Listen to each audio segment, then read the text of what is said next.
Ay tamang-tama po ang nangyari po rito dahil nung naghahanda po kami para dito sa paggunita ng Araw ng Kagitingan ay nasama po sa usapan. At kako, dapat naman kung tayo ba ay nagbibigay ng dangal sa ating mga nasawi na mga kasama, ay kailangan ang ating pangako sa kanila at ay lagi natin sinasabi, kahit ano pang mangyari, ang inyong mga pamilya ay aalagaan natin, hindi po namin pababayaan.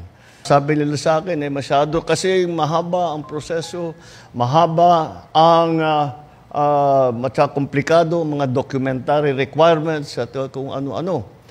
Ay kako, hindi siguro tama yan. Dahil bakit naman mahaharang ang ating ibinibigay na tulong sa mga pamilya ng mga nasawi?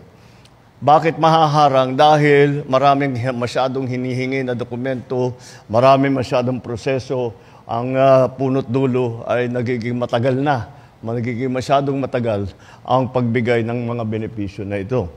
Kaya't ang aming ginawa ay sabi ko, kami na, tayo na ang magbuo ng mga dokumento. Tayo na ang mag-ayos ng kanilang mga pangangailangan upang